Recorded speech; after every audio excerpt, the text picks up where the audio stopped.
a friend I had to go and beg in shortest notice and plead with him to show up for us. He understands products, is a very, very, let's say, critical thinker.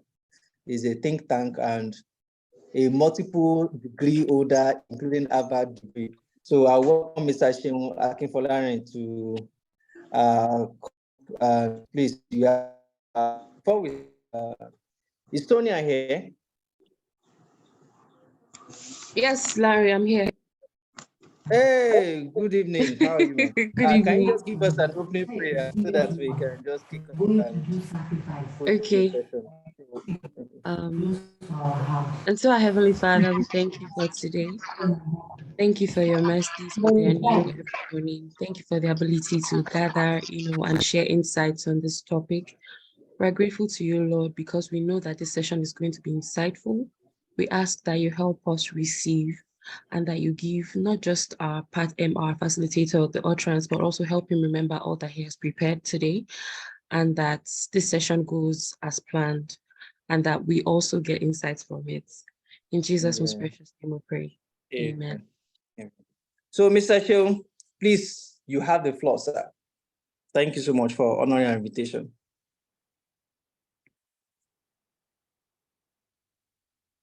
Is he muted? Okay, I think he's muted.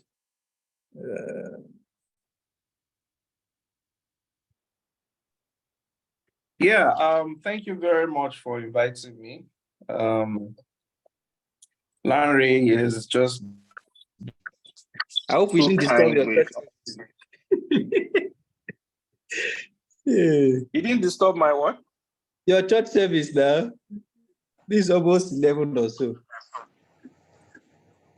Oh, yeah, well, I went for the first service, but strangely there was a storm, so we're out of power, and Nigeria has followed me here.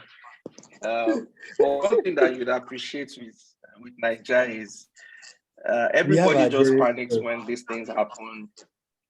But we are resilient. It's a good thing and it's a bad thing. You just is that NEPA. You're going to put on your jet and continue your life. Yeah. So it's also a bad thing because then we don't think systemically to solve problems or build resilience into our society.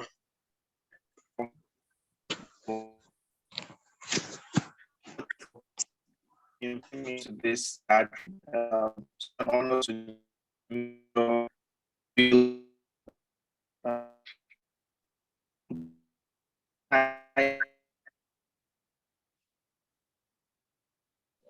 I'm struggling to hear him. Can you hear him?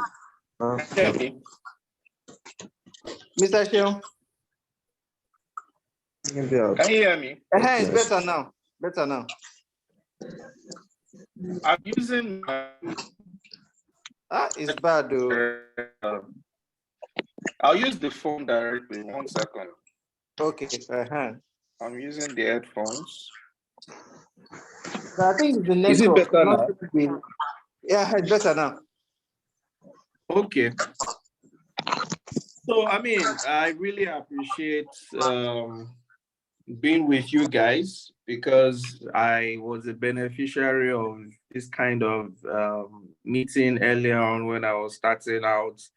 We had all sorts of people share their experiences.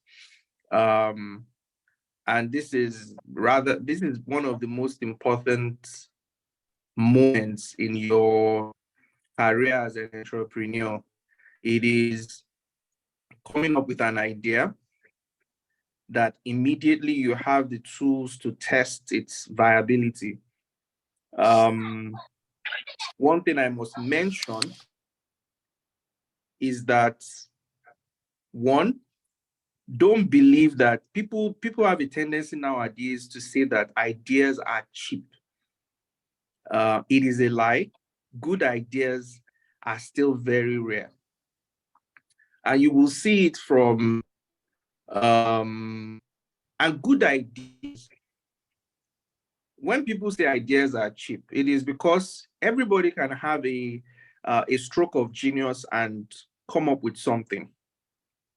But the ideas that you have in your moment of genius doesn't necessarily mean it's a viable idea.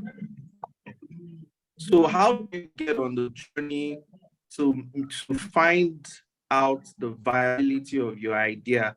I think the real crux of our conversation today, right?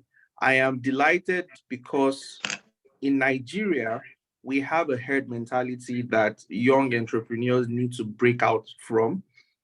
There's so much to do in Nigeria. There's so many problems to solve. But then young people are just like um, following the trend. So everybody wants to build a fintech now because of Paystack, because of Flutterwave. But then how do you get to that moment when Flutterwave realize that this is a problem to solve? And that's what I want us to achieve with this meeting. So Larry, Yes, sir. I will ask you a question Okay. yourself. Okay. You started a very successful edtech company. At that point, it wasn't the rave. Fintech, edtech are the rave today. There was agri-tech a while back, but I think agri-tech failed because of some systemic problems. When you started then, why did you decide to go into a field where there wasn't so much return? It didn't, I mean, when you started edtech 5-7 years ago, what was the validation that you got? About 10 years ago. Right. What was the validation? Thank God we've known each other for a while. I knew those days.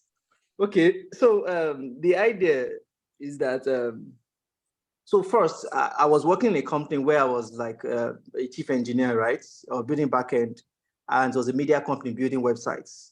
Then from there, a school wanted to do websites, right, and later on, the mother or the owner of the school, the daughter happens to be a friend. We went to the same university, so knows that, oh, I'm a good developer, or I was trying then. And okay, the mother wanted to build wanted to buy an off-the-shelf solution from India, I think India or Pakistan. So they already have the proposals. And the problem I just saw there was like, why I got into it is like, why would they go and get a software from India and find it hard to modify it to meet their needs? Because it was so bad that even the currency on the platform was dollars and they couldn't change it. Another one was rupees, they couldn't change it. And that's why I was like, okay, I understand the markets. I understand the education system to some extent there. I know our primary school, secondary school, our kind of subjects, and I delved into it to build something as flexible as possible and very domiciled in our space. And so really, as I didn't expect any return. I was just trying to solve a problem. That was it. And there were several instances where I've had some critical conversations with some key people that told me that there's no returns to edtech. And really, they were right. As at then, there was nothing for edtech. Then, almost 7 years later, COVID came. And that became the game changer for us. Right. Yeah. Right. So thank you for that. So basically, you're trying to solve a problem, right? It all starts from that. It must be that you're trying to solve the problem. Sometimes you might have an idea and people might not realize, the market might not realize that they have the problem yet. So for instance, if you look at Google wanted to index the content on the internet, right? At that point in time, it wasn't really a problem for everybody, right? But then, and this is why you have to be very careful when you share on platforms like this. You don't want to say, oh, if you cannot get a validation for your idea, immediately, it means the idea is not viable. The market might not be mature. There are still companies that are very good now. I'll give you one example that still struggle because the market isn't mature enough. So there's Cobalt Robotics. Cobalt Robotics was built like 5 to 7 years ago. Cobalt Robotics wanted to bring in robots into the security space, physical security for infrastructures. So basically, they were trying to get into the same space as the Proton of Nigeria, right? Proton security guards in Nigeria. Okay. Allogene, Proton. So basically, they looked at that market and they figured out that if we put in a robot in this place, it doesn't need to be serviced as much as the traditional security guards. So they built the robot, they put it in and if you look at it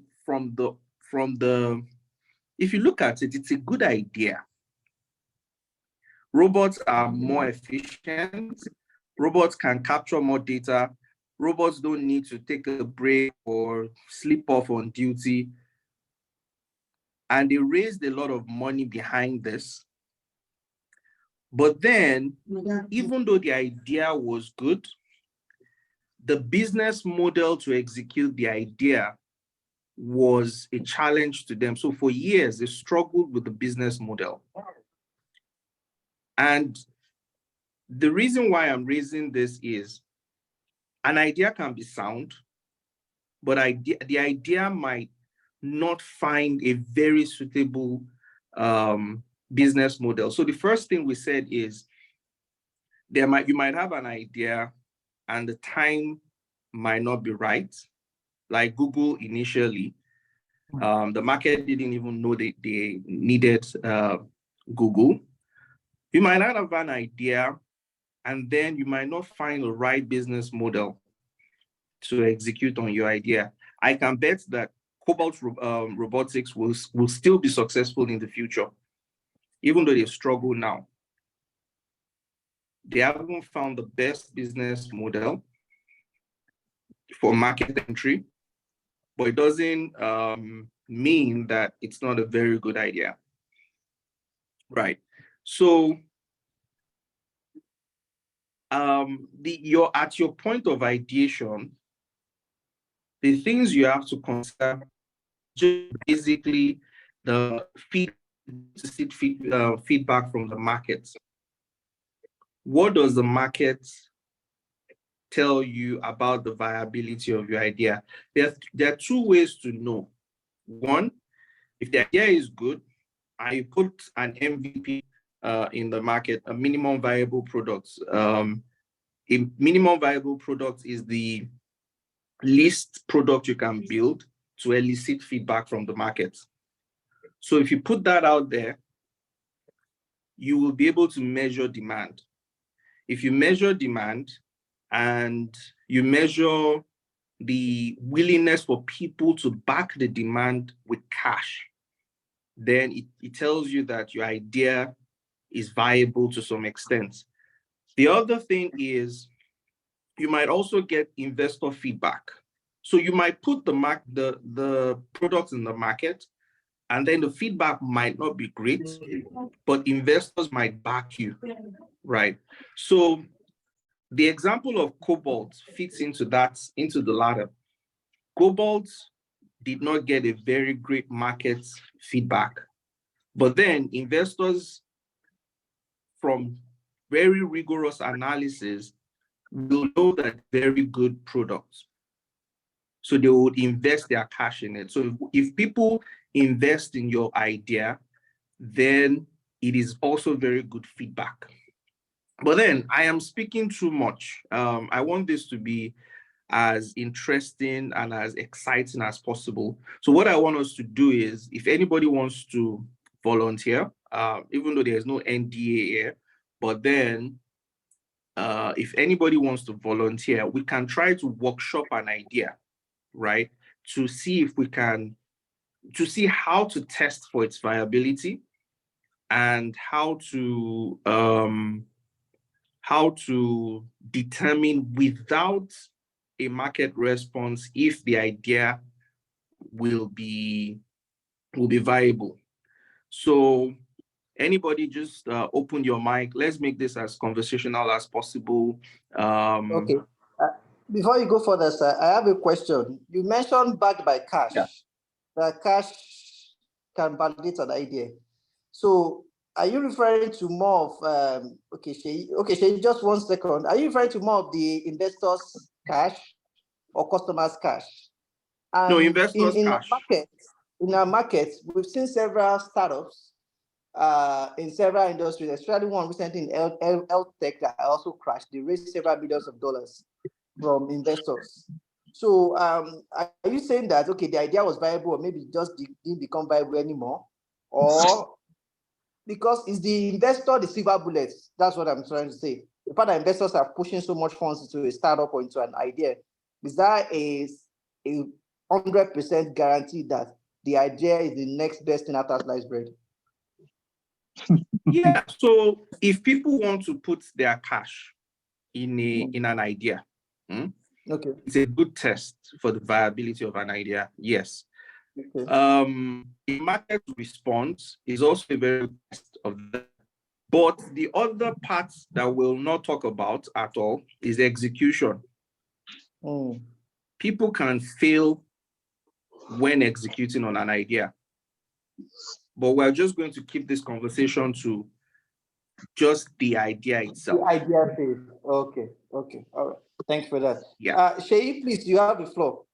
I think you said it. Thank you very much. Okay, so you wanted anybody to suggest an idea and to be able to work as an hypothesis whether it will work or not, right? Yes. Just like a workshop on the idea. Okay, so not necessarily a workshop. So the idea is a multi-currency payroll system, and one of the problems it tends to solve is directly solving the problem of instead of coming to Nigeria, instead of having an entity in Nigeria, why not recruit in Nigeria and your office in New York still remain there? As again, coming to Nigeria, incorporating in Nigeria and start recruiting. Okay, so what it means is that you have remote workers anywhere in Africa. Okay, so that is one problem you tend to solve. Then the second secondary problem is this JAPA problem. Okay, if you can be in Nigeria and you can make dollars, or you can make you can be paid in any other currency apart from the local currency for purpose of investment and all that. So why do you need to, leave Nigeria to go also? And you, because of tax and all that, you are actually not saving much. So that just an idea behind that. Okay, so now what the first thing you do is, if you have an idea, we will look at what problem is this idea solving. Who is it solving the problem for? And how large is that market? So basically, what you're saying is, one other thing I'm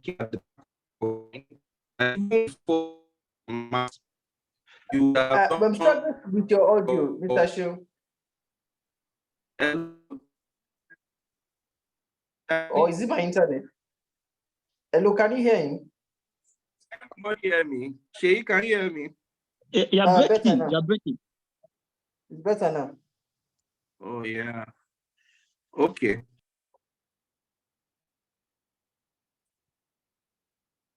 Please go ahead, sir.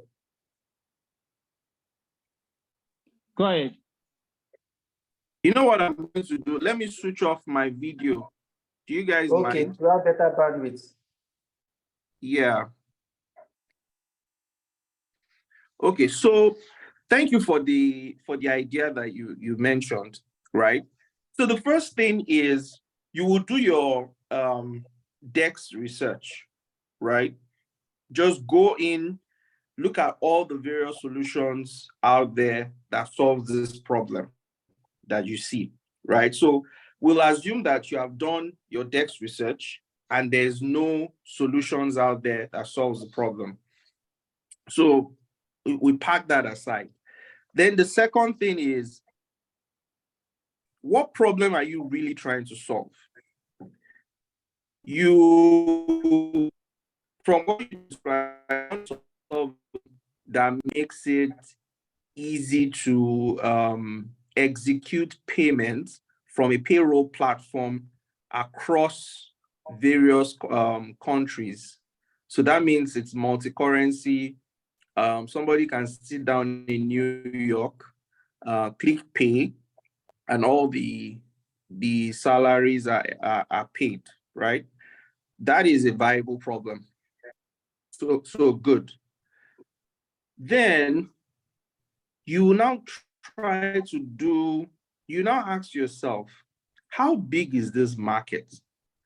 Do we have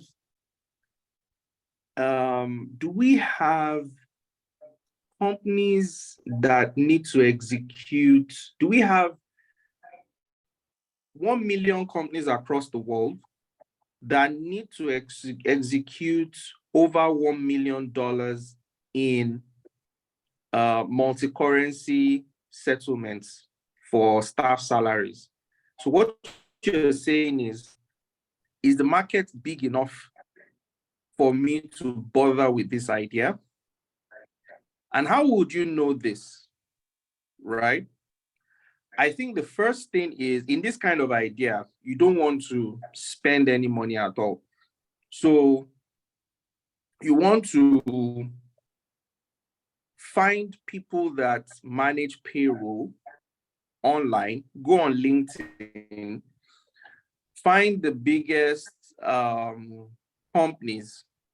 You can find, let's say, just maybe 50 companies, just to do a random sampling of the market. 50 companies.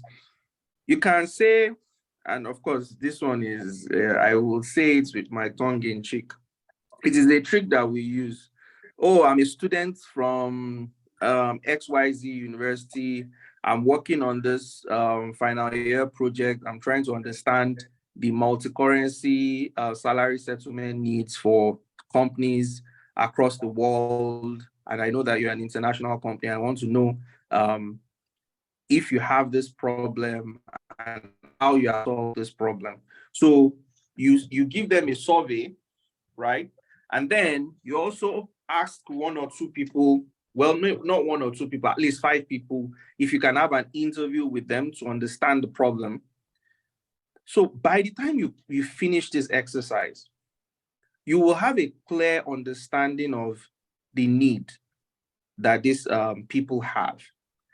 And based on that, believe me, you can raise money based on that. Because it will be very, very clear. You'll be excited yourself, you'll be motivated. You won't need to build anything. What you might do is, you don't even need to build anything. Once you say that you're a student, you're trying to do a research, by the time you finish that exercise, you would know what the market is saying about your idea. So that's one way we can go about that. $0. And you decide if you're going to go ahead with the idea. So Shay, that would be my own feedback to you. Larry, any other tricks you have? Okay. So on my own bit for product ideation, there are several. I think there's no hard and fast rule to it, sincerely. And for products in different markets, they behave differently, and with the timing and everything. So this is that. Can you hear me? Yes. Oh, okay, great. So what I would suggest is that for every product, in my another thing I would add is that I think customers are one of the best set of product testers. apart from your own internet, they are the ones that can really test your idea. They are the ones that can really give you the value for what you really want to get out of your goals. So that's my own contribution, sir. Yes. So, but let's go back to, so Shay, how did you come up with this idea? Let's even go back to the point of ideation itself, right? How do we find good ideas? You see, in order to find good ideas, there are ideas that just strike you. But from my own experience and from reading biographies of entrepreneurs, I would say that when you dwell in a certain domain for a bit, the problems of that domain will be clear to you. Okay. And that's how you come up with ideas to solve it. So in the end, it's all about problems and solutions. If you, for instance, work in 2 different industries, let's say you are a technical person, a computer programmer, and then you get to work in a market. No, that might not. I'm looking for the most non-technical industry. Maybe in Let's say logistics, delivery. Okay. Yeah, carpentry or bricklaying or a house. If you're a technical person and you work in a bricklaying, real estate development company, even though a lot of them are tech, I mean, that industry is even tech now. But let's say like 10 years ago, you will be able to develop a lot of solutions for them, right? Let me give you an example. In the US, they have serviced apartments, right? They have a lot of big service apartments that have like maybe 500 people. But then there are solutions for them to manage your apartment. There are software companies that focus on that. So the people that must have built those software companies would have been people that came into that industry, saw the problems, and then built solutions for them. That is one other way of generating ideas. If you are still very young and you're versatile and you're a developer, for instance, it makes a lot of sense for you to go into industries where you don't even have any business, like broadcasting, like media. You find that there's so many opportunities there. You build companies solving their problems, and you basically corner the entire industry, just providing software solutions to media companies in Nigeria. So that's one way of generating ideas. The ideas that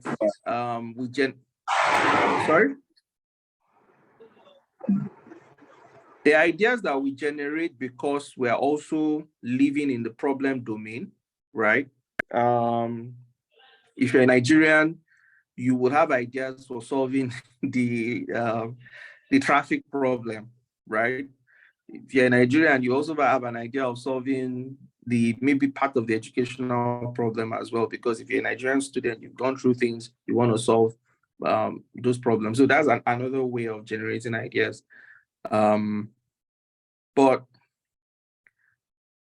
like Newton, some people just generate ideas out of the blues, like Isaac Newton, and those ones are the geniuses. And some of you might be in that realm. Ideas might just come to you. But the most important thing is when the idea comes to you, make sure that you have a zero-cost testing method so that you don't waste your time. And then once you get your feedback. So, any other person wants to? I mean, Larry, what else? I have a question. So now, there is an idea. Idea is valuable, yes. But what if an idea is really solving a problem, but it can't make money? Oh, good question. Solving a big problem. It's really solving a problem, serious problem, but it's scaling, but it's not generating revenue. So okay, I'm starting an idea. I can say this idea can really solve problem, but the people it's solving it for cannot afford to maybe pay for the service, but solving a huge problem. So what do I do at that stage? That's why when we started, we said that there are two validations you need. You need the direct market validation, that's direct demand, and then you need investor validation. Excuse me. Amazon is not making money, right? But then people keep buying Amazon stock. There are so many ideas that might not make money, right? But people will but you're building a moat. You're building something that is very defensible. You're building an asset that is defensible. So people know that eventually it's going to make money and they will back you because of that. So Amazon, nobody can challenge Amazon. They've built a very defensible moat. Even though they lose money, right? It is a very viable idea. We all buy from Amazon. We're all stuck on Amazon. Initially, Google as well didn't make money. And then there are ideas like that that don't make money initially. What I would advise is, if you have an idea that is growing exponentially, then it's viable. It means that the market is demonstrating demand, but you are still looking for a business model. The example I gave you about Cobalt robotics is the same thing. Investors are investing in Cobalt robotics because they know that eventually robots will be part of the security infrastructure for companies and even for individuals. It is inevitable. We're not there yet, but they need to take a position so that when the market starts to respond, they will be at the forefront, Yeah, so I think somebody has a question. Let's take that question. So Mr. Seun, to clarify further, sorry, I'm coming back again. Now, so for example, let me give you a typical example. I'm in education tech, right? Yeah. Part of the major pain in Nigeria is the level of education literacy, especially for the young and the young adults in the northern part of Nigeria. So if, for example, I took some time out, did some research with the device, and the device can you hear me now? Yeah. Yes. And the device can probably run, maybe the device can run on a single charge or solar charge round the clock. It can deliver learning content in their local language, and I presented it, they adopted it, they loved it, and education is expanding the footprint of education in northern Nigeria, especially in the desert regions and the likes. But these people I'm solving the problem for, really, they can't afford to buy a device. Let's say the device is costing maybe about 200K per device. They don't even make 200K a year. So what's the next thing to do in that situation? Because investors, when you talk of investor is not really dashing money. He wants to know that if I put X amount, I should get. Yeah. So how do we? So Larry, your idea does not have demand when people cannot pay for it. I think that's the basic thing. You have a good idea. It's 200,000, but the market isn't willing to pay. You don't have demand. Demand is actionable. Is a Demand is a verb. It's not. No, they are begging for it. It's working for them. They are calling for it, but they can't pay. And they can't put your used to demand now. It's not. So that's a whole project. Product is until you get it to a price point where they can pay that you have a product. I see. So who's going next?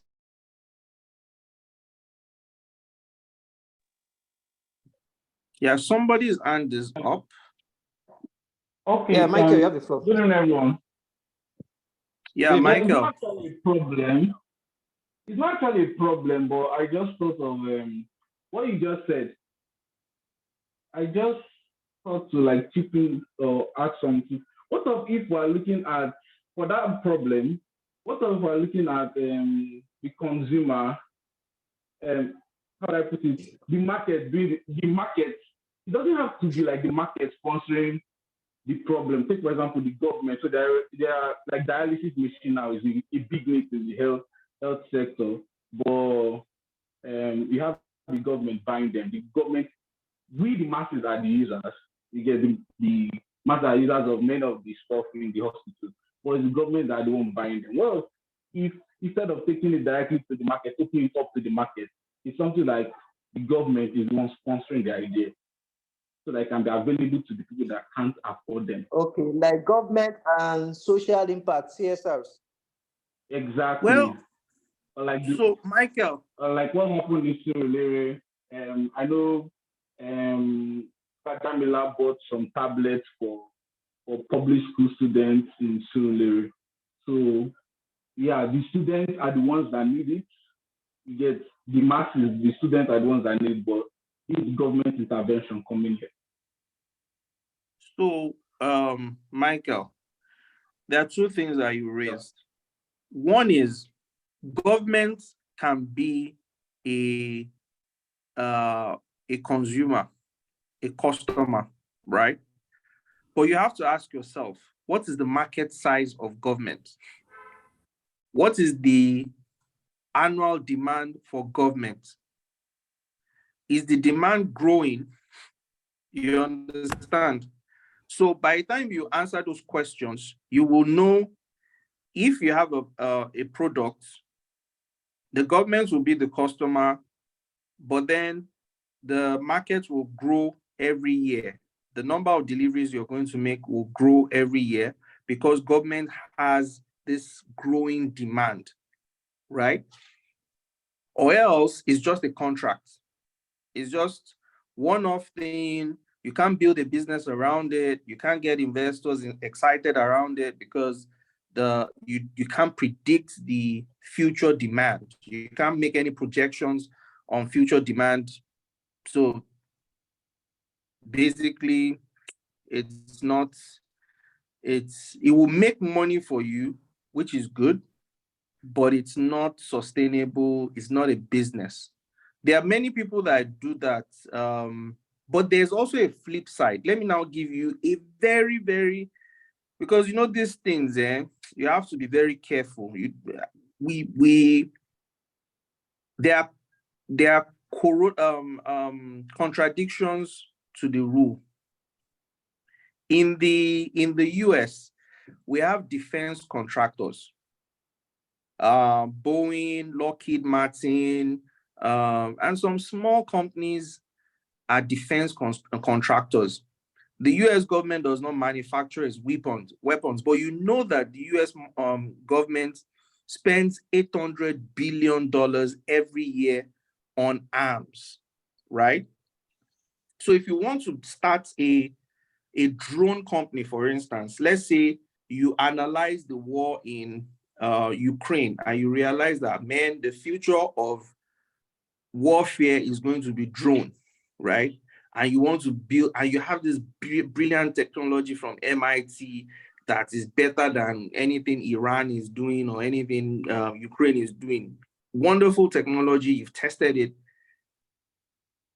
You can raise money on that, based on the thesis that drone technology is going to be a critical part of warfare going forward, based on the thesis that you have a patent that is, you have a patent, so you have something that is defensible. Not everybody can just come into drone technology and achieve the kind of excellence that you have because you have this patent protecting you. So you have the patent, you have the market. In this case, the market is government.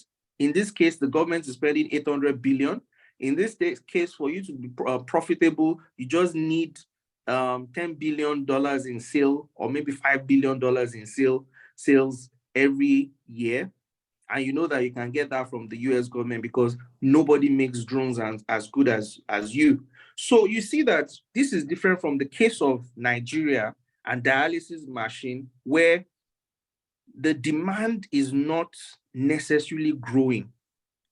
If you run this company in the next 5 years, let's say government has bought all the dialysis machines it needs, or maybe the government is targeting a certain metric. Let's say one dialysis machine per 500,000 people.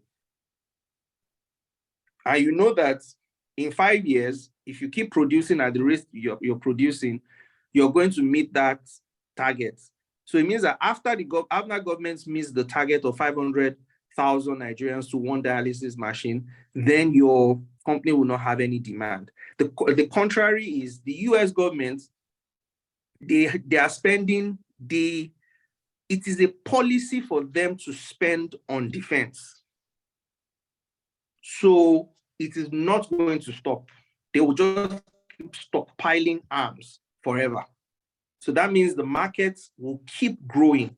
So if you start with 500, if the defense budget for drones starts at 5 billion, it will keep growing. And you can have international markets, and the government can even sell your drones to other markets. And you know, the world as it is now, is God that can give us peace. Everybody just wants to cause trouble. So weapons are going to always be in demand. So like Larry said, the analysis will be different from different markets. But one thing is, somebody will pay cash for what you need, and they will keep paying cash for what you're giving them, right? They will pay cash for what you're supplying them, and they will keep paying cash for what you're supplying them. And then at times, you may be able to defend your position so that they don't go to somebody else. Okay. But that's a very good observation. Thank you. Another flip side to it now. Let's say somebody created the product that's solving a problem at an instance. For example, during the time of COVID, I know a couple of people that made several millions in naira just by producing face masks. Another set of people made millions from producing just the cover, the transparent cover and the likes. And suddenly, COVID became a less interesting conversation in Nigeria and died out. So could we say that it was a viable idea because definitely they made money. And at that point, then it was growing until COVID stopped. So are you saying that, let's say when that idea came, should people now outrightly just ignore it because it's definitely, you will know that one day COVID will stop, so you know that it might not be sustainable? Should we outrightly rule out those ideas, although they are viable and they solve problems at that instance? Or people just rule it out or delve into it, make some money, then cash out and just move to any other next idea, any other short-term idea? So what I'm saying is that, is there anything bad with short-term ideas? So what I'll say is, if you're going to make cash, please. If there's money on the table, take the money on the table, right? But then there is viable ideas and there are viable business ideas. Viable business ideas supposes that somebody will put their own investment into that vehicle, right? So that they can build a company that provides them returns way into the future. But viable idea right, is just something that wants to take an opportunity of the moment and make cash. Doesn't have to translate into a business. So you can make money from things like that, from COVID, from opportunities that just come, right? But be clear to yourself, it is just a moment. Look at 54 Gene. 54 Gene was not meant to be a big company, right? But its opportunity came through COVID-19. The business model of 54 Gene cannot match the revenue that it got from COVID, right? But 54 Gene saw that we have the capacity to do testing. So they went into that, they made a lot of money, right? But I think now they've slimmed down the company. They are slimming down the company now because they don't need that capacity anymore. So there was money on the table. My brothers took the money on the table. I'm happy everybody's happy. Please take the money on the table. But then be very clear that some things are not businesses. They are not going to be sustainable going into the future or profitable going into the future. And there's nothing bad with that. If you have a deal like that, Larry, I'm going to be the first to say, oh, let's do it. All right. Thank you so much. Thanks. Really appreciate it. Any other questions, concerns, and feedback for Mr. Seun?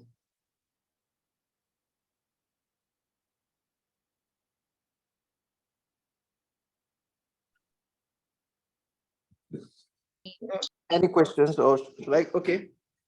Adesola, I think you're trying to say something.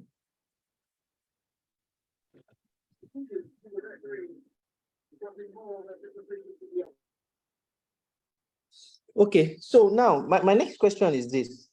I've started an idea. Right. It started making some few change, like some small money. Then looking at it critically later on, I discovered that there's a dead end. It's just a new discovery that, oh, there's a dead end to this thing in the next maybe X number of years or months. So what do you advise at that moment? Do we just hang on there, if you understand what I mean? Hang in there and wait for it to tilt? Or you just pivot immediately and leave that entire space? So that's a very hard question, because me, I don't really know. I have an example for you. Zoom. You don't know that, oh, this thing is it's not sustainable further than X number of years. So creativity, right? I mean, you're Christian, so you believe in faith, right? As a business person, you also have to believe in creativity, right? Once you have capacity and creativity, you can pivot capacity anyway. Once you have a business entity and it has brilliant people, it has capacity, you can pivot anywhere. You know why? iPhone 2 was a dead end a while back. But today, they created Pro Vision or Vision Pro because they need to expand markets. The investors are looking for returns.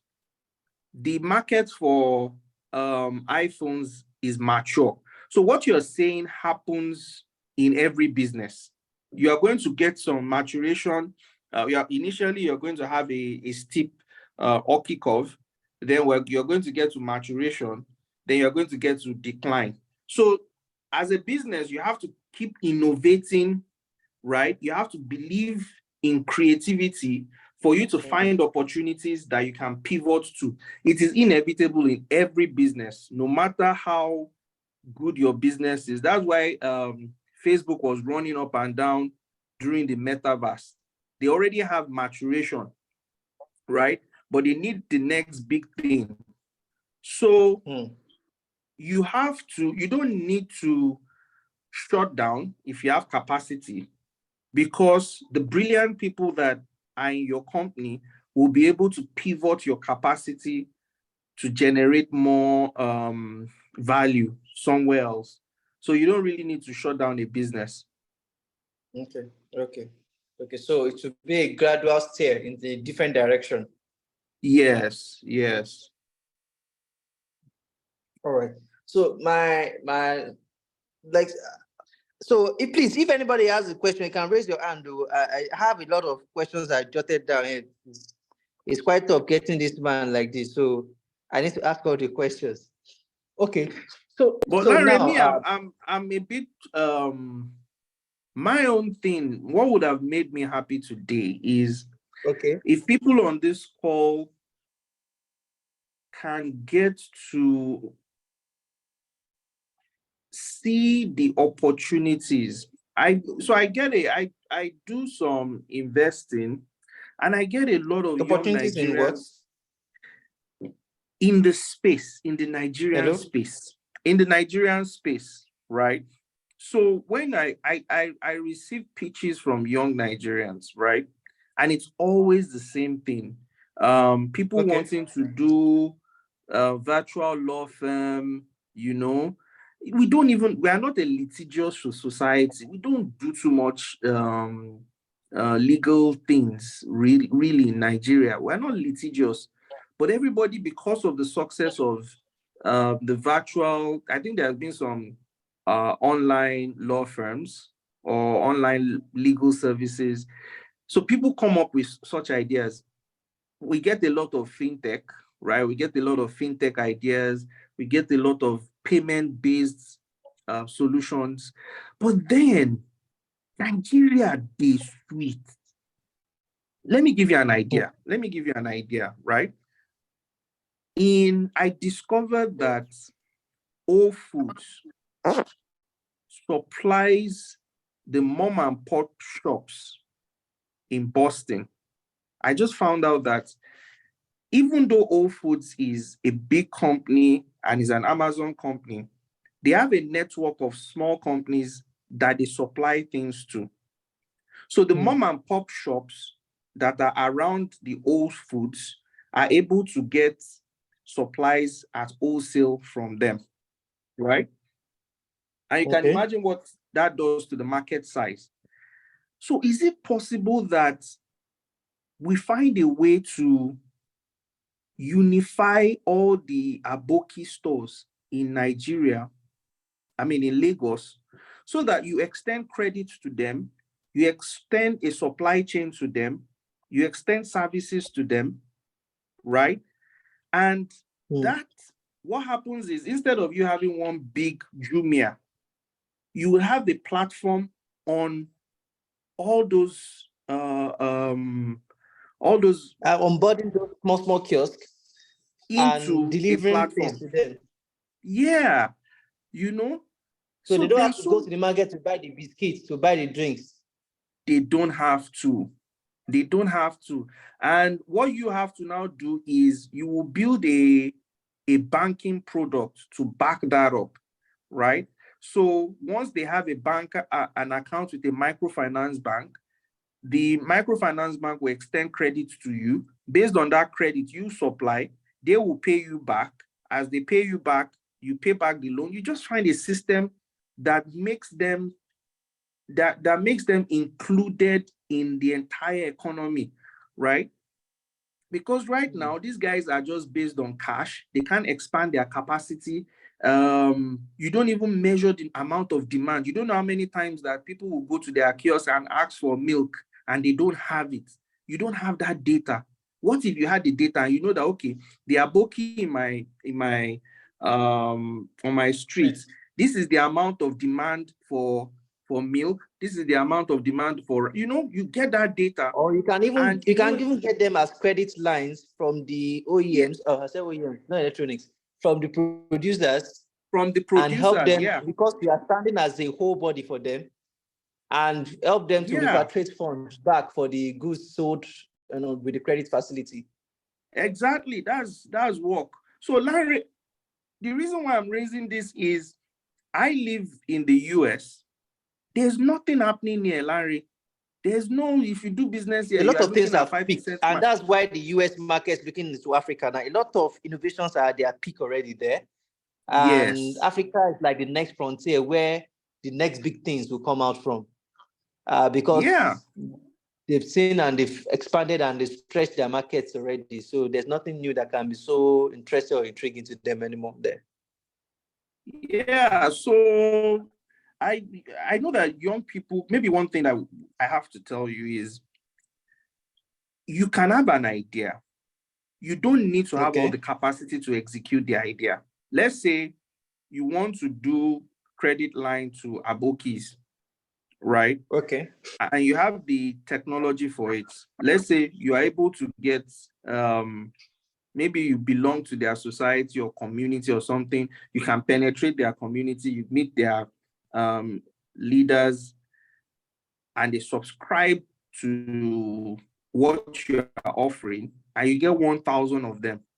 That is enough for you to get a microfinance bank to listen to you, right? Yes, because you have the movement. Because you have the movement. I'm using this particular case because, but it can be in anything. You can, once you get community and you get a platform, other people will listen to you because they have credit that they want to extend, or they have value that they want to give out. But let us look at our society and try to solve real problems. Another problem, for instance, is power generation for estates. So now they just passed the legislation that allows you to generate and distribute power. That means that all these estates should just be, you just take them off the national grid. This might look like very big, it might look like it's beyond you initially, but you can find little things that you can leverage community around. Once you build that community, you have the numbers, then use that to go and negotiate with the people that hold capital. But it's possible, it's doable. Please, there's so much money out there, Larry. They're begging. There's so much money. People are looking for. Oh yeah, let me call you after this meeting now. Let's talk now. You don't need money now. We've been begging you with money since you. You don't need money now. Have you rejected offers? Let the people do all your money conversation here. Don't go offline and start talking. We want to be part of the discussion. So, Thank you. and by the way, for those who have startups here, Mr. Seun invests in startups, and he is one of the few people that have been in my family and friends circle in terms of supporting financial and everything, especially the earliest stage of the business. And he also has a network of investors that I can talk to and all of that. So if you have an idea that you think is viable and the likes, I can share your contact with him and try to connect you and link you up. So thank you so much. Okay, so now the final part of my question, we have just I think about 45 or 30 minutes left, is this. One of the biggest headache in the Nigerian tech space is regulations. Okay, just wait a second, please. Oh, Kweku, just 1 second, please. I didn't see your hand earlier. All right, it's regulation. And meaning that it's almost like anytime government sees that, oh, one market is thriving, they just create a law to clamp it down. It's just my opinion. And it's not, sometimes not like clamping it down, it comes like a sense of trying to put structure into it. And at some point, in some cases, you've seen it that it's reduced the growth. And in the flip side, let me give a practical example, fintech. Fintechs are one of the most heavily regulated industries in Nigeria. And interestingly, with the heavy regulations, they are still the ones scaling faster. And on the flip side, logistics was growing fast in Lagos, then just one rule, bam, Okada ban, everything went down to a very small scale, and people were just pivoting and all those things. So how do we, because in my opinion, I'm not certain there's any straight fast rule that you can see tell the future ahead and know that, hey, government will ban this thing. So what do you think entrepreneurs should have in their mind, especially when you are treading in unstable waters like Nigeria, where new government comes in with new policies and new, for example, now bring the change down, are really finding it difficult to have a market now. Dollar in the bank or anywhere, everything is almost the same thing now. So what are you edging against? Okay, so what do you think an entrepreneur should do or should be part of their plan to survive those points of impact? If you get my question, sir. Yeah, Larry, that's a very hard question. Honestly, this is why we also have to, in the US, they have lobbyists, right? Lobbyists that advocate for industries in government. You use your lobby group to advocate. In Nigeria, we don't have that, but we should have that. Businesses behave as if they are not, they are in sadly, I think they are what? I have a friend that lost it. At least I've seen they are immune to the political environment. When you are building at a certain level, the political environment is a big factor. If you're doing your analysis, is always political, environmental, social, and technology, the factors that you consider. So honestly, I don't know. I think that we can leverage one thing that should have been done when the Okada ban thing happened, which we don't do. We don't leverage the power of the church. So all this, we have businesses in the church.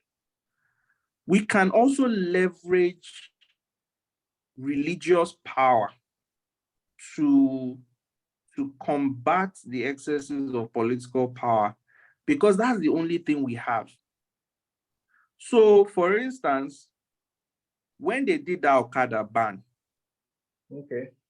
is it possible that all the people affected come together? Did you ever hear any story where all of them came together to say, we have to get government on the table? They protested on the streets. Sorry? They protested on the streets. That's not going to work now. You are suit wearing people. You are not bottle throwing people.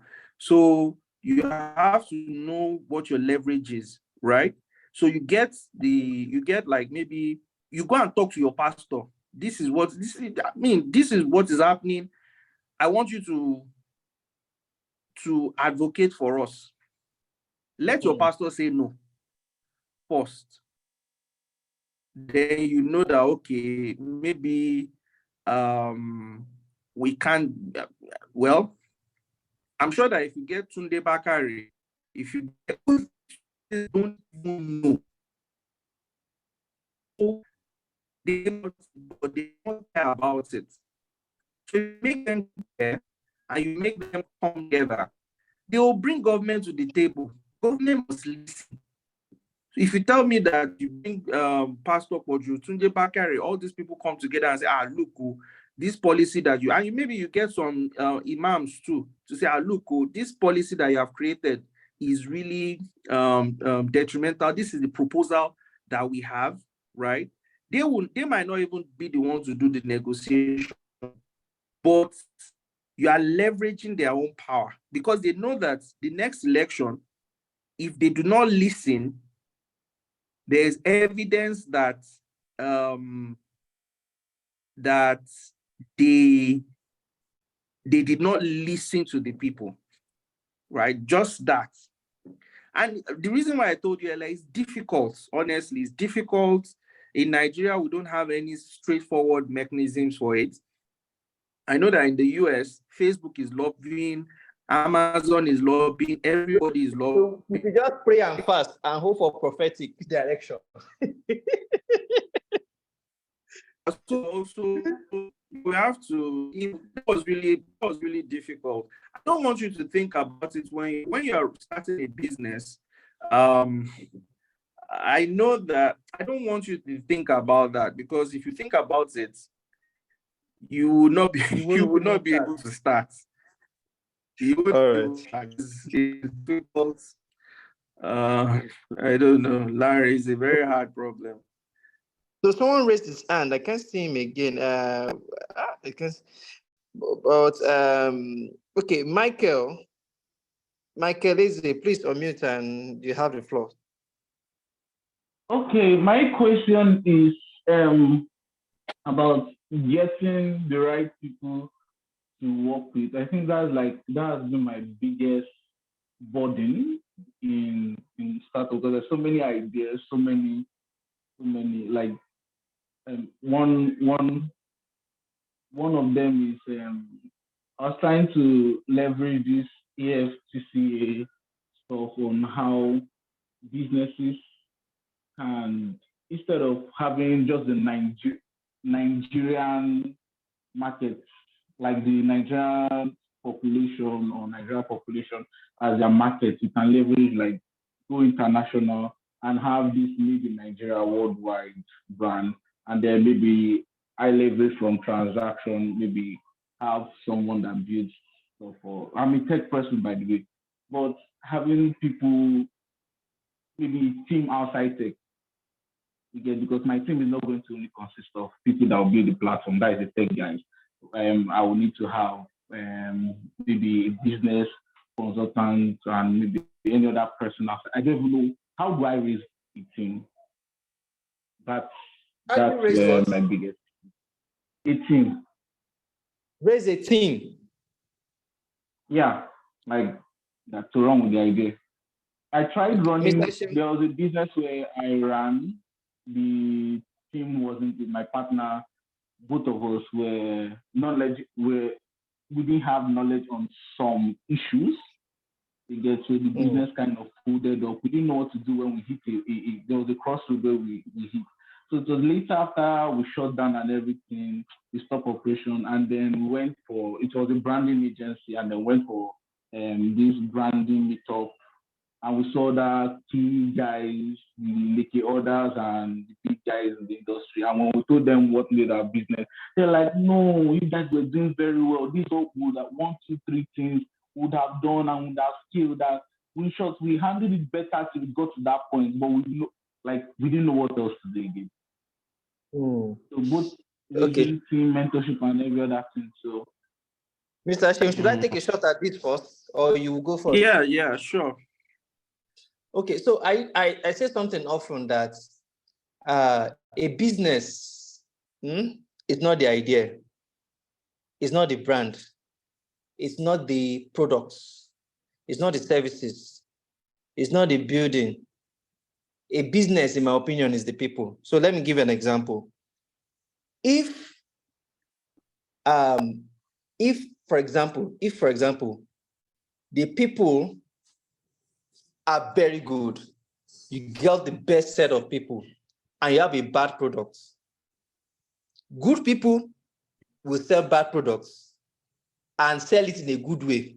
And in this process of selling it in a good way, they find a flaw in that bad product and turn it around to make it become a good product, and they still continue selling it. So bad products, good people. If the idea is bad too, good people coming together will find the problems in the idea, loopholes, and the idea. Is good and only raises money. Good people will find the loopholes and find ways to raise money for it. So in my opinion, people it's everything about business. And there's no human being on earth that is designed to work alone and work in isolation. So one thing I would say is that for most businesses, I think businesses usually try to start big and start with a loud bang. especially in Nigeria here. I listened to a conversation with Seun on that money point.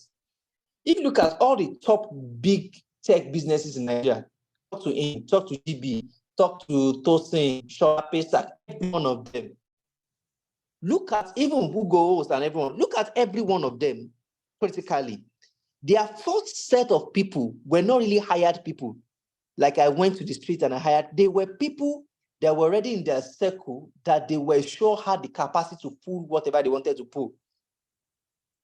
And I always believe that for you to be successful in the large extent, God has already placed you in strategic positions that there are already some people in your circle that you are not seeing that really have the capacity to solve that problem you're trying to solve. It is when you have now solved the problem, you built a business and you are scaling, that's when you now start hiring people that you don't really know them before, but you have the resources and the funds to attract them. In fact, some people even go and poach from companies where they see that somebody is very functional, just carry the person, give double salary offer and bring them in. But they don't have time to start negotiating and be pulling and be searching CVs and the likes. So in my opinion, when you are looking out for people, there are three things you put ahead. The first thing is the person's interest in the vision. And that can also come from your own level of communication, communication skill, how detailed you're able to communicate the vision to the person. And that also comes with the adoption. You communicate the vision, is the person willing to adopt that vision and make it their own. That is one. The second thing, always rate character over competence. Competence is good, in my opinion. Competence is beautiful. But character goes a long way. If you have someone that is competent and is not willing to push, is not willing to push boundaries, not willing to go the extra mile and the likes, it's just a matter of time. The person is bored, you too will become bored. So when you put character above first, competence follows, then capacity. Competence is different from capacity. So for example, somebody can be competent to do develop a product for you. And the products can work when you have just 100 users. Is that person having the capacity to run it when you have 1 million users?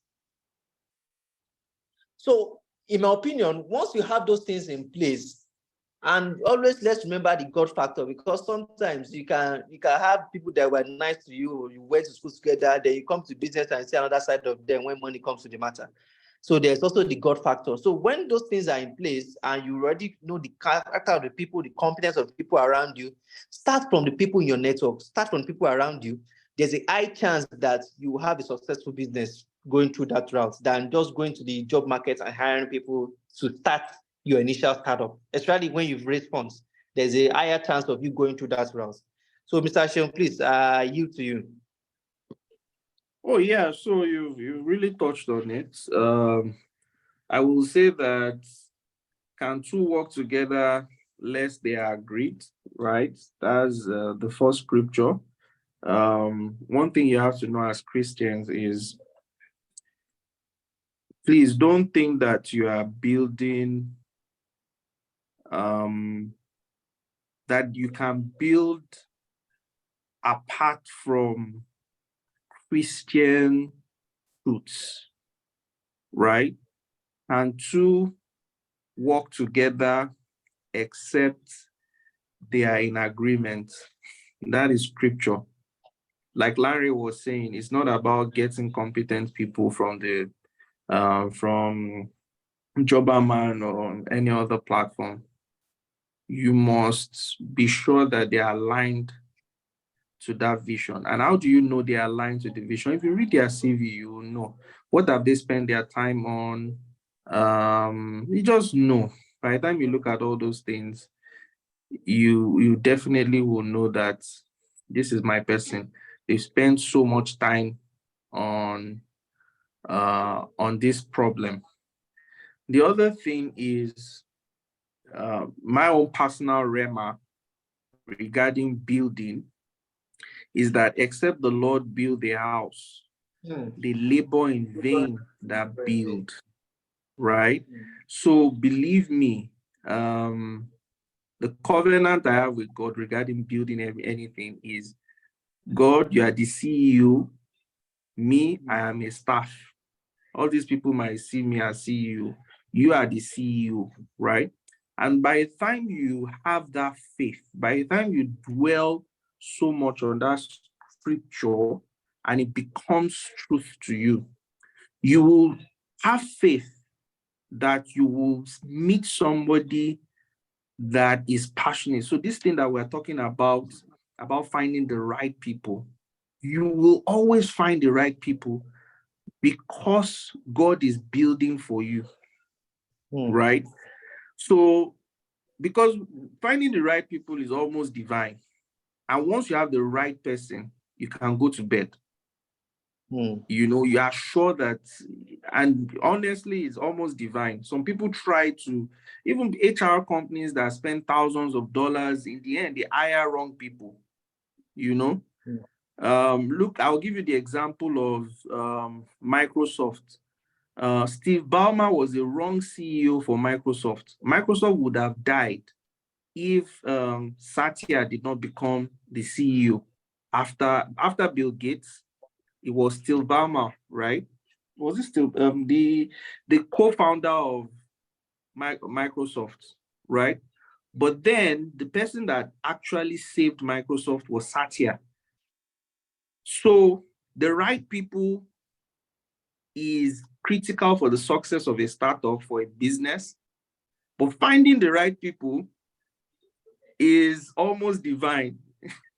But as a Christian, I'll advise you, have a rema regarding this. These are some of the things that you need a rema about, right? You need a word. You believe in that word. Except the Lord build a house, they labor in vain that build.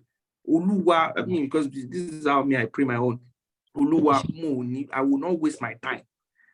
If this is not going to work, then let's waste our time. But I know that you don't waste your own time. And if you are CEO of this, then you are going to help me. So God now mysteriously just sends people across your path, and then they help you build. But leverage your spirituality a lot when you are building things. The only thing that I'll also add is when you are building a startup, start with a board of advisors, right? Get 5 people that are industry experts. Get them make them board of advisors. Every quarter, every 3 months, do a report for them. So basically, you are working for them. You are working for the board of advisors, right? Okay, well, this is our plan for the year. This is what we want to do the first 3 months. Then you have a board meeting with them, right? They don't necessarily have to be your real board, but there will be a board of advisors. They'll be functional. The good thing that you have is older people always want to support young people that are coming up. So they will not mind. They will give you 1 hour of their time. Don't make sure you don't waste their time. Have a 30 minutes board meeting, have a 1 hour board meeting, but be disciplined enough that you deliver results, you deliver failure. You can deliver failure as well. But by the time they look critically at your failures, they will give you wisdom, you know. But ultimately, beyond this, I will just leave you with that scripture. Except the Lord build the house, they labor in vain that build. Thank you so much. Thank you so much for that. And this, especially the spiritual side. So one more thing, please. Just one. Emmanuel. Okay, Michael. Okay. Just one more thing. Yeah. I wanted to ask, what are, because since Mr. Shein is an investor, like what are the things investors are looking at, or is there anything that investors are looking at before they invest in a business? Like, so if I'm to come like to you for an opportunity for you to invest in my business, what are the things you are watching out for? Yeah. Honestly, the main thing that investors look at is the team. You know, if you have a team, even if they give you $100,000 and a business fails, there's contingency for it. They are giving you the money knowing that you can fail. In their portfolio, they're expecting that maybe 20% of their investments will succeed anyway. So investors always have a failure consciousness. But when you see a young man diligent in his ways, There's nothing they will not give you. You understand?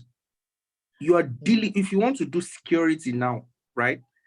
The amount of knowledge you have about that industry will leave them dumbfounded themselves. You have read books, you have read interviews, you know everything about what you want investment in, right?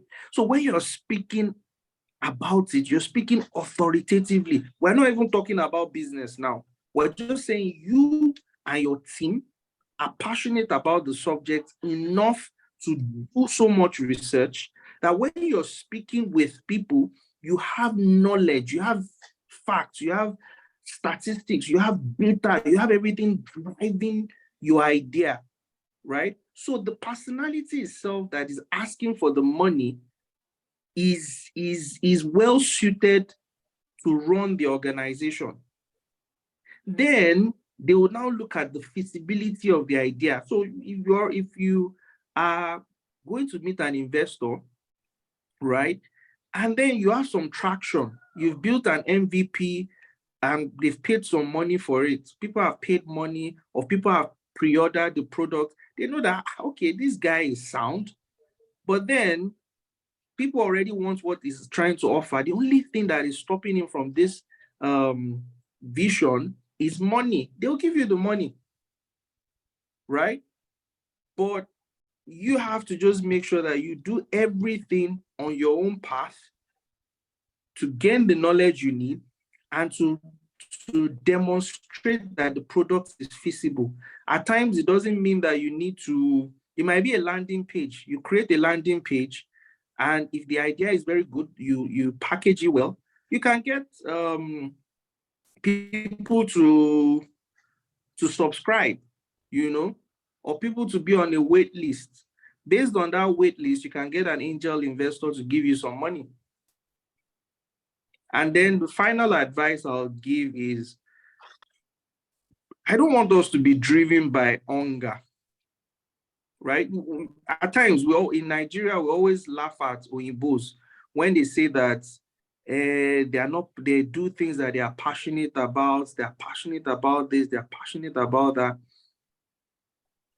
In the end, I kind of believe that God rewards people that passionately pursue something. That's why there's a scripture that says that if you are lukewarm, will spit you out. Even God does not like people that are lukewarm. You understand? So if you want to do something, do it well, get all the knowledge, be focused on it. Don't say that you're going to do, you were doing crypto last year, but now that AI is here, you are doing AI. Because what I've seen is people that have stayed the course, people like Larry, Larry had an opportunity to go into 500 other things for the 10 years that he was building in EdTech.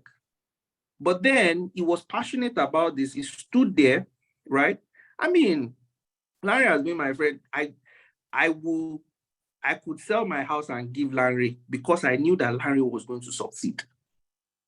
Unless people stopped going to school or maybe this industry collapsed, this guy was going to stay the course, right? You could see it because we grew up together. You could see that he was going to stay that course. And I think that investors can also see that. It's not that I think that investors can see it. If I talk to you in 30 minutes, I would discern that. Whether you like it or not, I will discern it. That these guys they just want to look for an opportunity and make money. They are not going to stay the course. If I give them US visa to, or maybe admission to MIT tomorrow, they're going to dump this thing and they're going to go to MIT because they are edging their risk, right? So you cannot put your hand to the plow and look back. Investors know that. They sense it, they discern it. They are going to catch you by the time they have 2 or 3 meetings with you. Really, it's the investors. Most investors naturally catch that. So, Michael, honestly, get your traction, your product traction, and then make sure it's something that you really want to do. And I'm sure that if you build for 3 years, don't look back. Build for 3 years. You might even have another job on the I have side. a question. Yeah. Please go ahead. Okay, we almost run out of Last time, question, and there are still please. like 4 people that have their hands up. Okay, Sheyi. Okay, you're one of them. Okay. Okay, Sheyi, go ahead. And after Sheyi, please, Monday. The Monday, Babajide. Okweku was here earlier, but I didn't see. Hello? Okay, so after Sheyi, please, let's go Daro. Sorry if I murdered your name. Daro should go after Sheyi, please. He raised his hand Okay, first. can I go on? Yeah, Sheyi, please, quickly. We have less than 23 minutes. Okay, yes.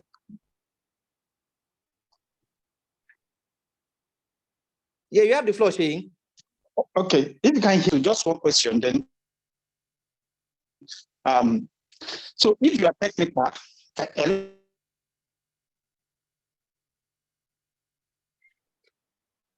can you hear me? Sheyi, Hello? I Can can't anyone see hear me? here your I doubt. floor. Okay, better now. Quickly. Hello. Okay. While we wait for Sheyi,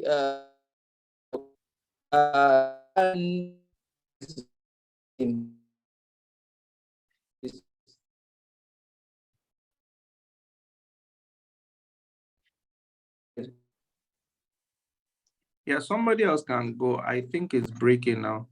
Can I continue? Yes, continue, please. Sorry, I think I got. So I wanted to ask a question. So, for instance, for people building products, so if you are a technical person but you are not a tech person, technical in the sense that let's say you are an accounting person, an accountant rather, or accounting software. So you are a person, you want to be a technical person, but you're not a tech person. So if you're a technical person, but you cannot code, you cannot do the tech dirty job of building the product as such. So will you recommend that you just gather your team, gather teams of together, or you just absorb the process of building that stuff? Which one is better in terms of sustainability? If you find, especially when you're trying to build something within the tech space. okay, so Shay, people look for technical co-founders, but then like we discussed earlier, you also don't want a technical co-founder that is not passionate about what you want to do. Unfortunately, in Nigeria, don't let me say unfortunately, it's everywhere.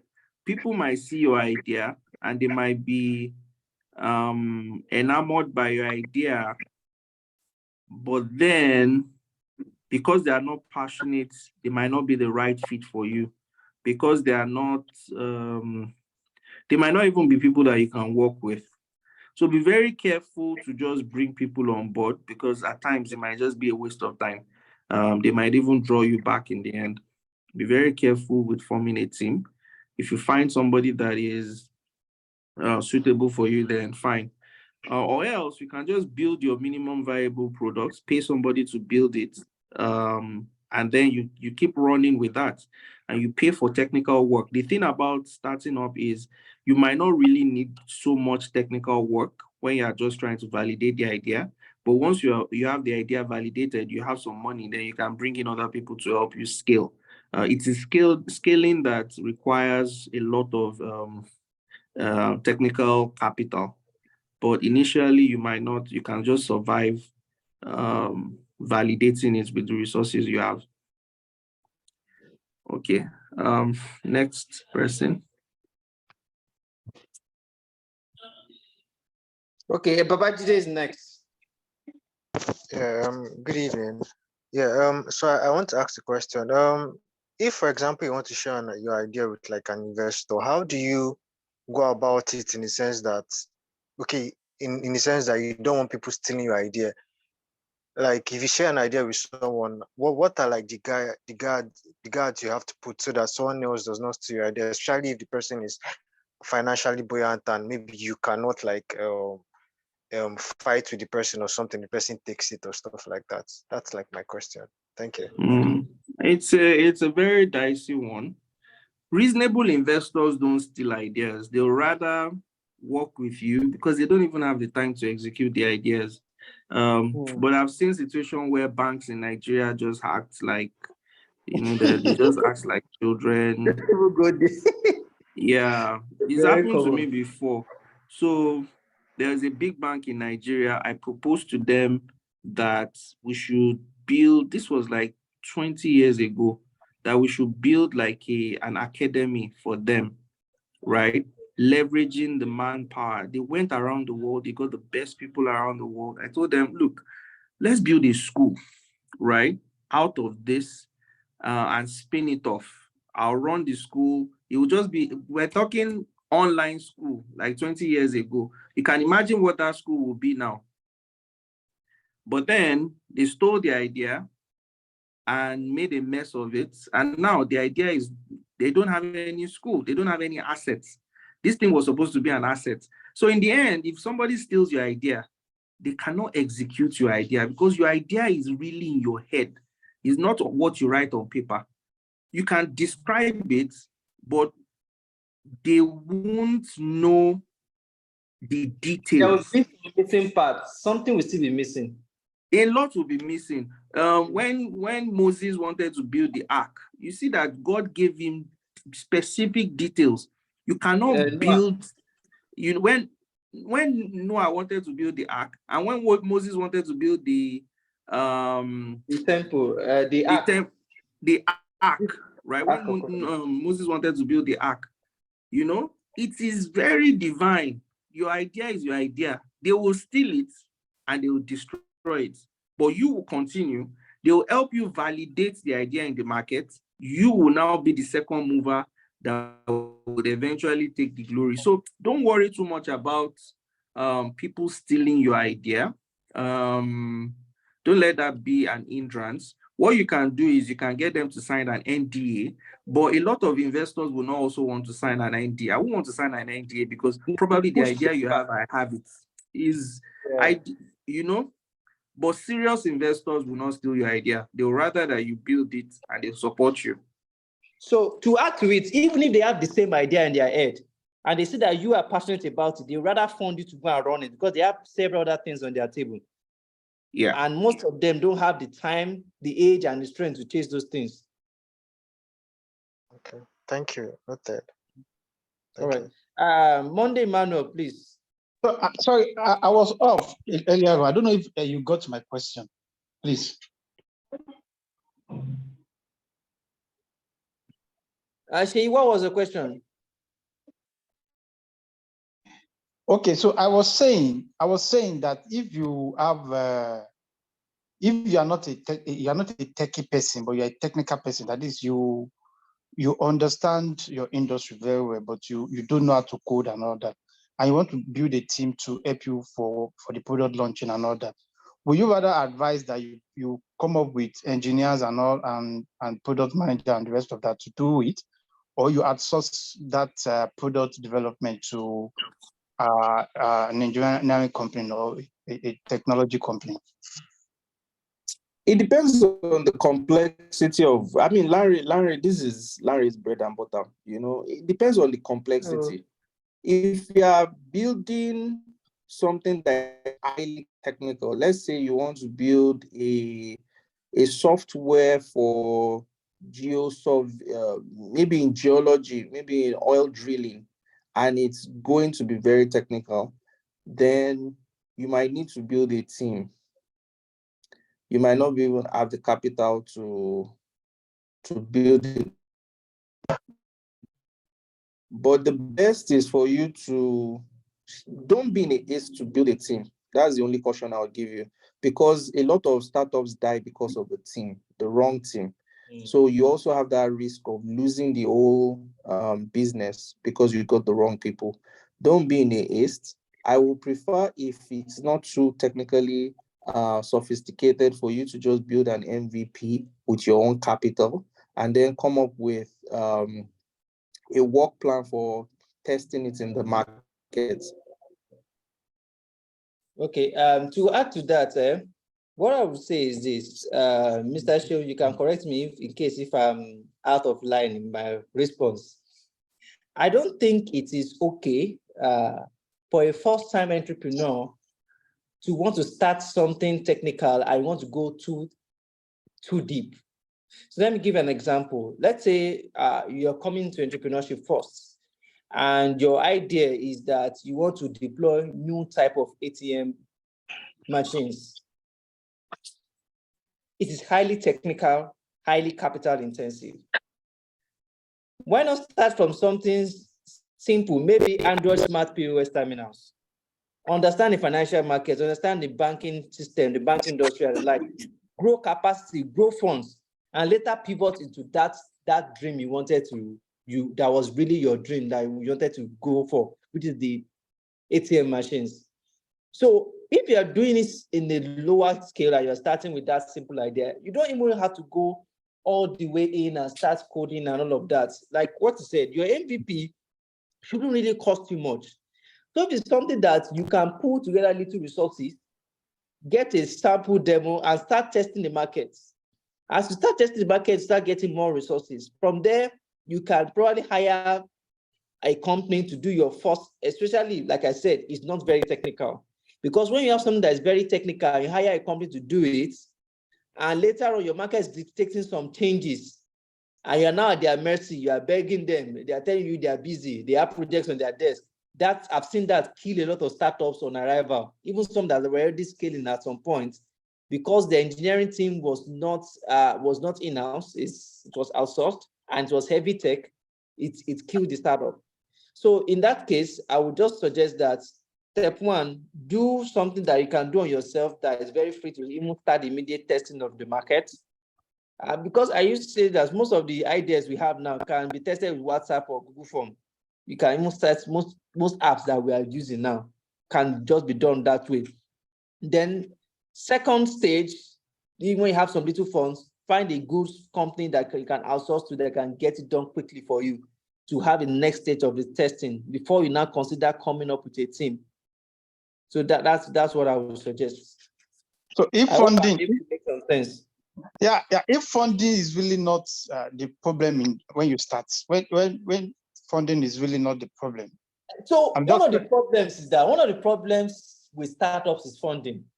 A lot of people say that when you don't have funds is a problem. Sometimes when you start big, when you have funds starting, you throw money at problems that you have solved easily. Because when you start throwing money at problems from the beginning, your burn rates will keep shooting up and you keep throwing more money. So I gave an example at the last meeting that you create a product not selling. Because you have money, you will hire influencer, pay influencer 10 million, you get sudden 5,000 downloads, you feel like your product's growing. It's not growing. You're just throwing money at the problems. So even if you have money, doesn't mean that just hire people. But in a real sense, if you really have the money, then I think you just gather the best and start the team and go for it. Go for it. But as you're going for it like that, you should still not start with the biggest version of the app. Start with the most basic version, the MVP, the lowest one that won't cost you as much, to quickly understand the market and the real market needs. So that's my own suggestion, please. Sheyi, did you get me?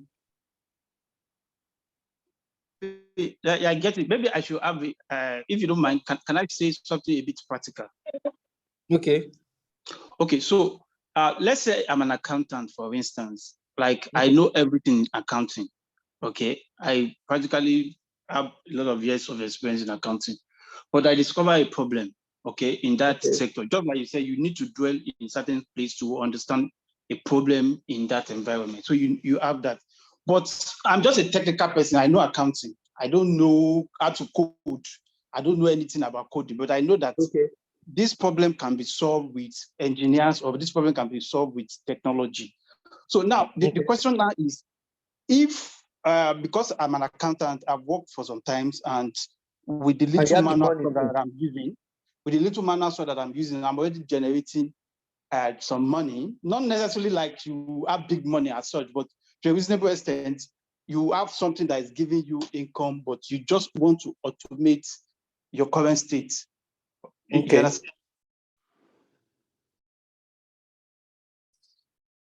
Hello? So the question is, would you rather say you outsource it to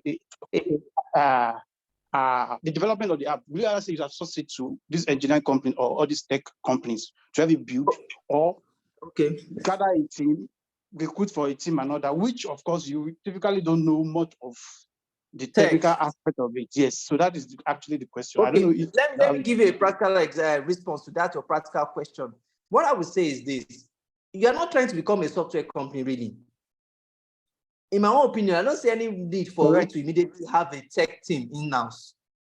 What I would say is that when you outsource with guidance from somebody that's very technical, that will make sure that they get the documentation on every necessary detail you need for that application that they are building for you. So that at any point when somebody else wants to come into that project, they can hit the ground running. That's the phrase that's going around Nigeria now. They can hit the ground running, meaning that they have no obstruction. They can read documentation, understand everything in total, inside out. So until when the application has now become so massive that now requires frequent maintenance. For example, when you have an app that has over 1 million users, different service can go down at any time without warning. So that's at that point, I think you now need to have an in-house technical team, because you are, for example, some people used to say that YouVersion Bible app is more of a tech company than a religious company. Managing that app that has how many millions of downloads and users, it's a massive tech, not religion or Bible. They are doing more of tech than Bible. So that's my own response about that. Mr. Seun, is there anything you want to add to that? That we can quickly wrap up. There are 2 more hands up. Okay. Hey, this network is somehow. Can anyone hear him? Yes, I can hear you. And Larry, yes.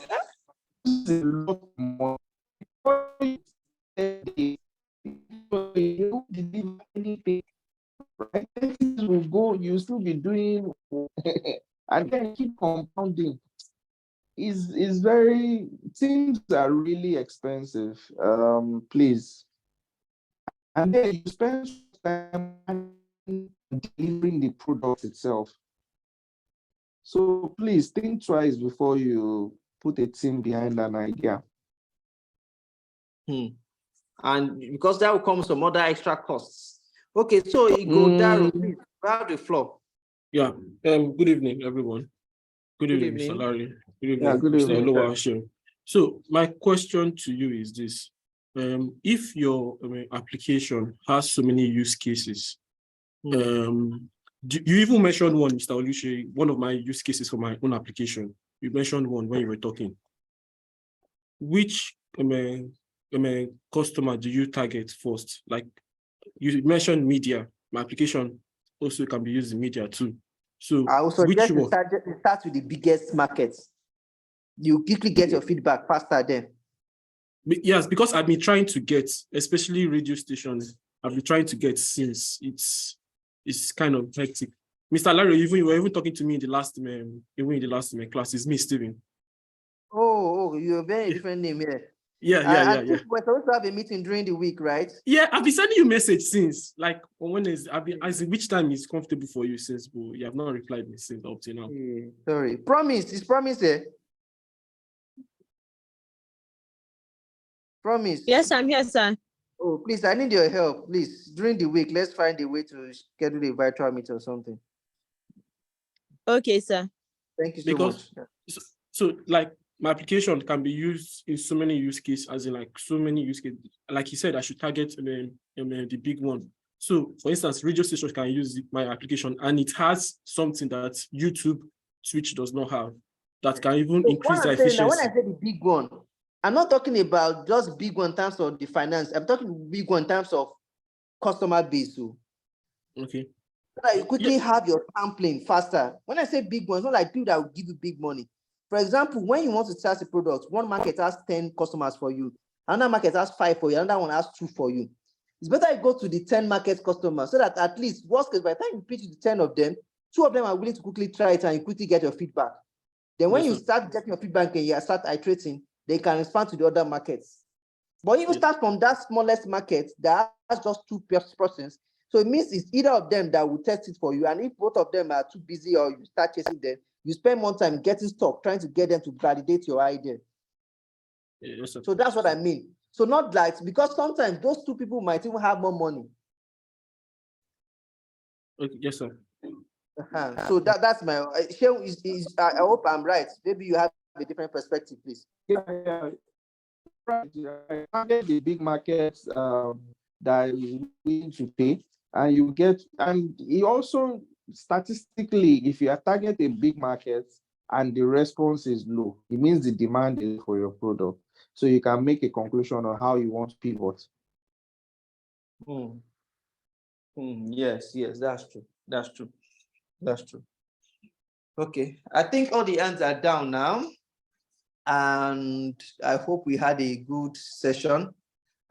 Is there any other final question, like just one question before we end today's meeting?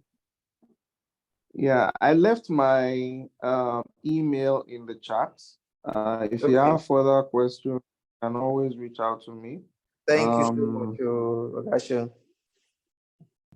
Yeah, I mean, thank you so much for refreshing. It's always, you feel the energy, you know. I hope that you will invite me again another time to share of this energy. Thank you so much. So my conclusion is, except the Lord build a house, the labor in vain that build. So that's our closing line. Memory verse for today's session. Thank you so much. Thanks so much, everyone. Really All right, appreciate you staying this long and joining this meeting. So please, who is giving us the closing prayer? I need to call someone that has not spoken since. Favor, you are here. Favor Hamilton. Sir, good evening, sir. Good evening, ma. Oh yeah, give us closing prayer. Thank you so much, Mr. Larry. Thank you so much, Mr. Seun. I really appreciate the session. All right, let's bow our heads to pray. Father, in the name of Jesus, we thank you for today. Thank you, Father, for wisdom.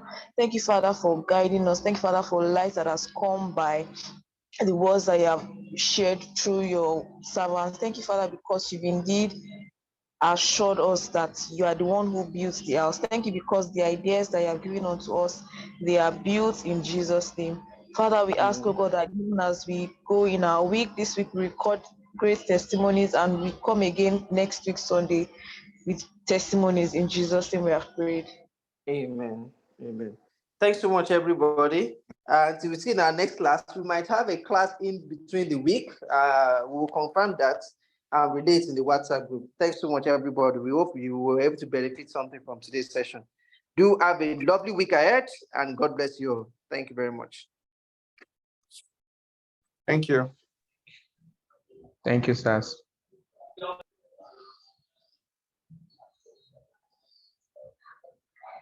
Thank you very much. Really appreciate it.